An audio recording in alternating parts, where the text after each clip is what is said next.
All right, GamesRadar.com. This is Takeshi back on the floor. PAX 2012. We are still at the Ubisoft booth. We're now looking at Far Cry 3, and I am here with Jamie Keane. I'm the lead game designer. It's good to be here. Hi, Jamie. What are we seeing here today?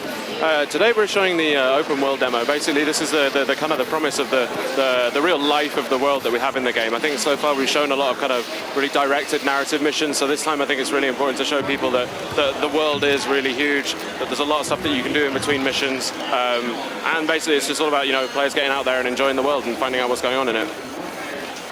So right now we're watching Thomas play. He's going to take us up to the kind of the first of the large linchpins of the open world. Now he's going to go up and he's going to take down a radio tower. The radio towers kind of open up the map in the world. They're kind of controlled by the pirates, who are the antagonists in the game. You're kind of working with the rebels, with the Rakyat, to kind of take back the island from them. So your first kind of port of call when you're out there is to take out these radio towers. Now they've got kind of like a scrambler placed on the top of the tower, so you need to climb up the tower and get to the top of it, and you're going to be able to descramble it. These towers are all going to have their own kind of navigational puzzle challenge to them as well, so each one is going to be different. This one's a really early one in the game, so it's a pretty simple one, but these get pretty complex, and they're pretty hairy as you get up top. You're going to hear all the metal creaking, you're going to sort of like see the kind of like, you have to make a lot of jumps and stuff, kind of balance along beams and that kind of stuff. It gets pretty hairy later on in the game.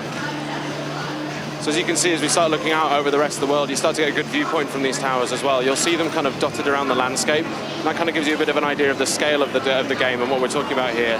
The demo that we're showing today, it's roughly 1/20th of the entire game world. So it's pretty massive out there. All right, so Thomas is just getting up to the top of this.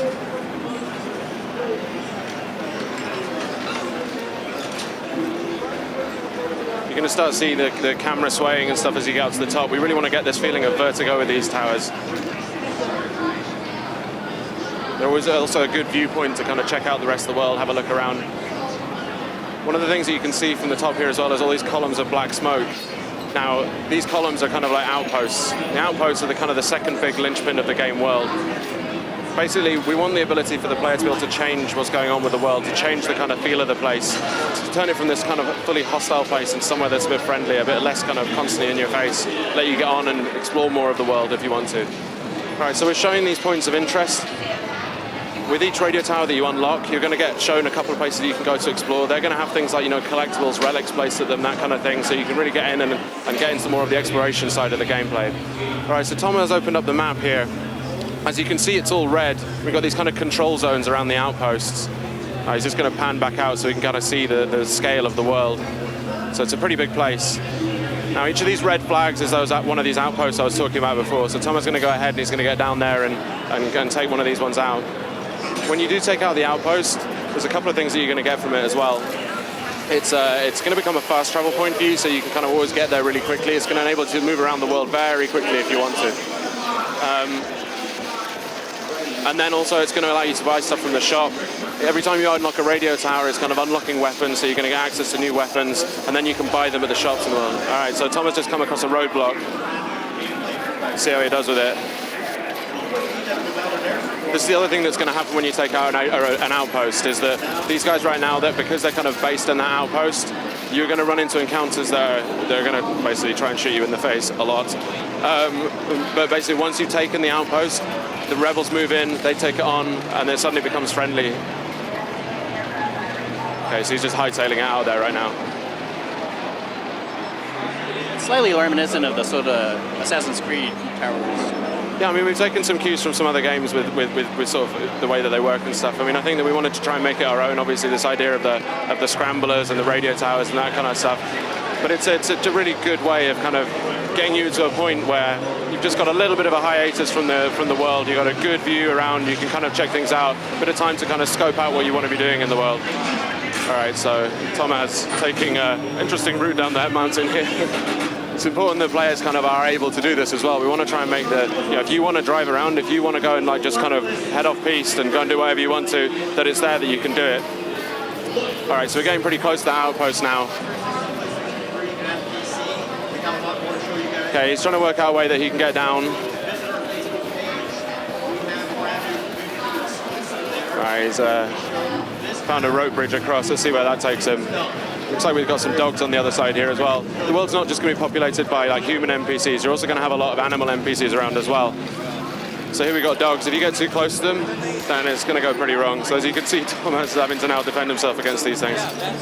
Dogs are pretty easy to take down. The thing is you're going to run into a lot of them around in the world. So while they're kind of they're easy to kill, it's their numbers that are the problem. As you can see, there was a third one there, and that's kind of run off. It's got afraid as its buddies are being killed. Harsh.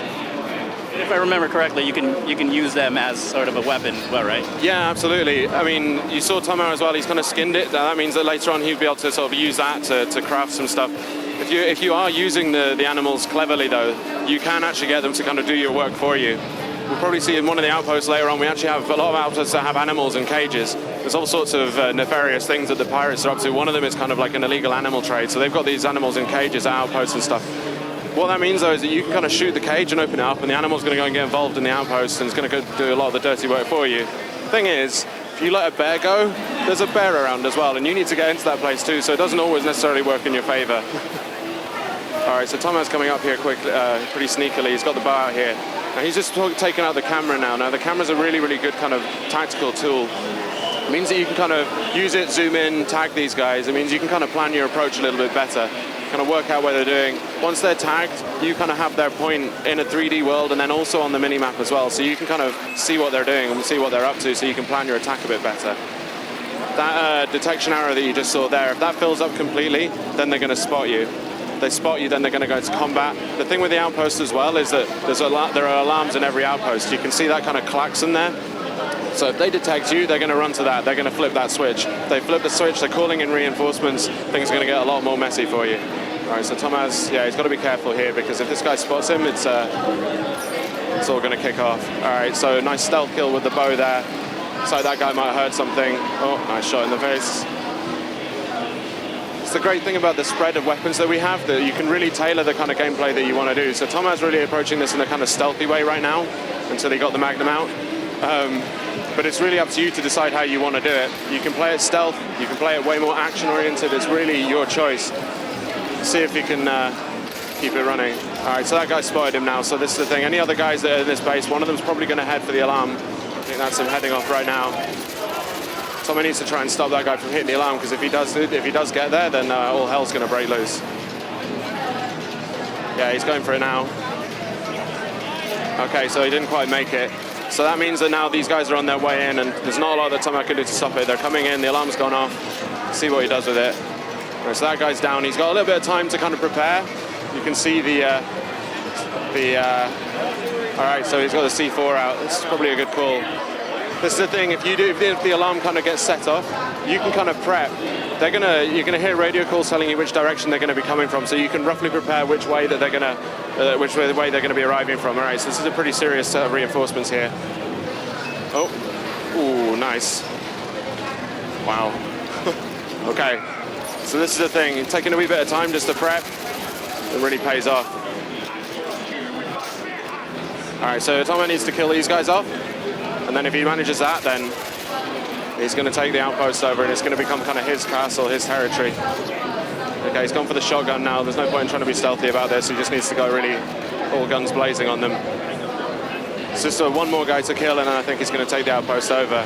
What's going to happen after he's taken the outpost is you're going to get the Rakyat coming in to kind of take the place over.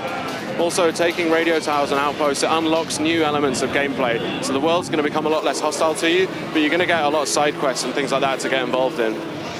So I think Tomo's going to go over and he's going to take one of these side quests here.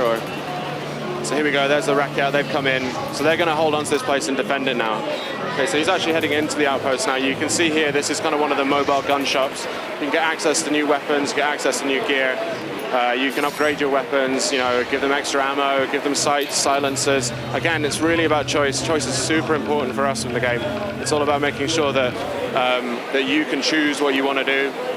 You can choose how you approach situations, and that's going to range from everything from whether you kind of engage more in the narrative structure or whether you just do what Tomo's doing now, which is just getting off out into the open world.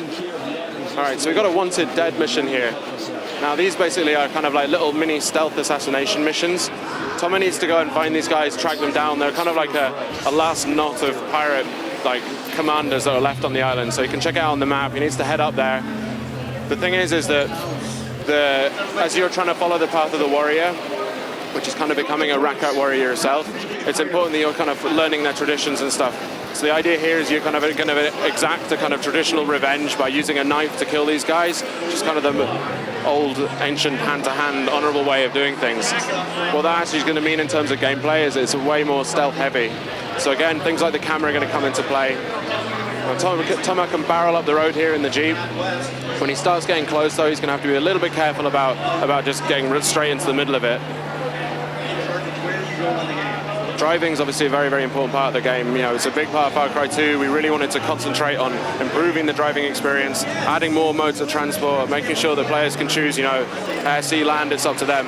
All right, so yeah, he's kind of had to peel off to one side there. We've got a guy that's kind of spotting him. What other vehicles will they be available for people to play? Well, okay, so far you can see we've got the 4x4 in there. There's also like a technical truck, which is kind of a slightly more battered old truck. We've got quads. We've got jet skis and boats in there as well. We've got the hang glider. There's a whole range of different transports. Some of them are going to have turrets on them, some of them aren't. We've got like 50 cal turrets. We've got like little kind of M249 turrets as well.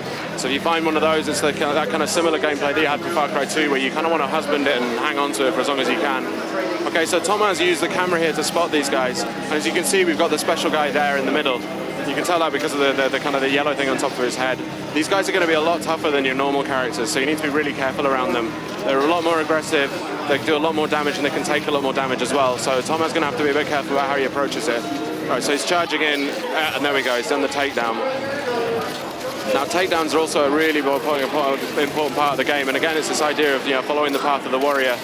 Right now, we've kind of artificially turned on a few of the skills, but as you play through the game normally, you start off and you don't really have that much of an idea about what you're doing. I mean, literally, the idea is you're really a fish out of water.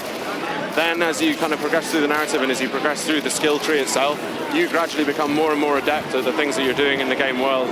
So right now we've basically got one sort of takedown turned on. Later on, you're going to be able to do things like, you know, throw a knife, steal one of the guys' knives and take those guys down, or, you know, steal their sidearm and start shooting at them. There's another one which is my particular favorite as well, where you can kind of like pull the pin on one of their grenades and you just give them a healthy boot in the ass, and then that just kind of propels them into their friends. It's really fun when you pull it off. But those are some of the way more advanced takedowns that we've got. All right, so I think Toma's going to now do a bit of fast travel. Fast travel is a very important part of the game world as well. I mean, obviously there's this huge game world, and moving around it quickly, not being frustrated by the travel times, is a very important part of what we wanted to do for the game. So with the outposts, when you're taking those down, you get new fast travel points.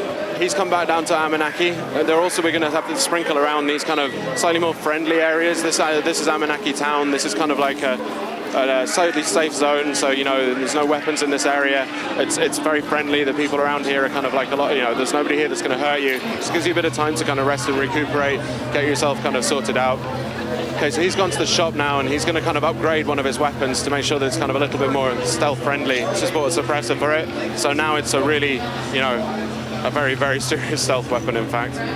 He's also got a paint job on there. That's something that we want to make sure as well, that players can customize their stuff, really play it the way that they want to be playing it, find the weapon that they really feel like is their weapon, and really own it. All right, so see where Toma's heading off to next. We've just got on the edge of the mini-map, you can see we've got a kind of a deer head icon. That's going to be a hunting quest. I'm not sure if he's going to do that or not, but when you, again, this is something that got unlocked by the outpost. You know, these are kind of like little side missions that you can go off and do, little side quests. They're just little vignettes of gameplay. We'll sometimes ask you to do a specific type of gameplay. Yeah, he's going to go for this one. So with this one, it's part of the hunter quest. He's going to go and need to shoot a couple of bears that have been tearing up a local family. He's got to find his way there first, though. Okay, you can see the 3D marker there, so he's just got to head off and get down there. Okay, so I think that's about all we've got time for here today, but I hope you've enjoyed the demo and stuff. I know the people here on the show floor are absolutely loving it. We're super pleased with the reaction that we've had, and hope you guys are going to be as well. Looking forward to getting this into your hands at December the 4th, coming out on PS3, Xbox 360, and PC. I've been Jamie Keane. Thank you very much for watching. All right, and this is Takeshi from the Ubisoft booth at PAX 2012. For more coverage on Far Cry 3 or PAX, keep it on GamesRadar.com.